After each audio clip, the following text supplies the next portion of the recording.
সন্দেশখালী। 16 দিন পেরিয়ে গেছে এই ঘটনার। নিপীড়নের অভিযোগ তুলে প্রতিবাদে রাস্তায় নেমেছে সেখানকার মহিলারা।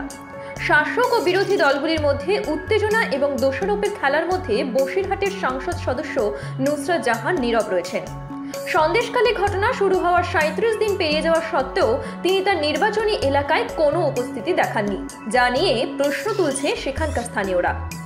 গত 7 ফেব্রুয়ারি গ্রামের নারীরা লাঠি সোঁটা ও ঝাড়ু নিয়ে রাস্তায় বিক্ষোভ করলে সন্দেশখালীর পরিস্থিতি আরও উত্তপ্ত হয়ে ওঠে।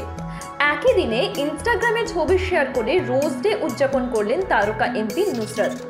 তিনি 9 ফেব্রুয়ারি চকলেট ডে এবং 10 ফেব্রুয়ারি টেডি ডে এর জন্য ছবি পোস্ট করতে থাকেন। টেডি বিয়ারের ছবির সাথে যশ দাশগুপ্তরও ছবি ছিল।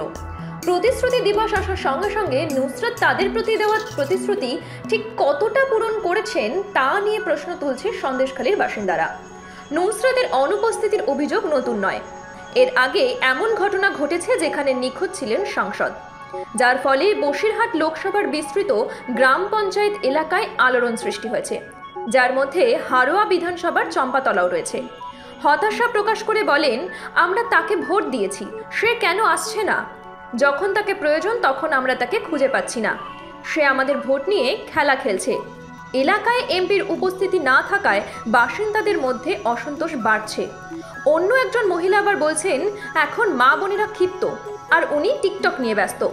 সূত্রের খবর, সাংসদ নুসরাতের এই অনুপস্থিতি নিয়ে রুদ্রনীল ঘোষ তার ক্ষোভ প্রকাশ করে লিখেছেন, এমপি কোথায়, এমপি কোথায়, ঢুন্ডু কাহা কাহা। সন্দেশখালী জ্বলছে যখন, কাহা নুসরাত জাহান।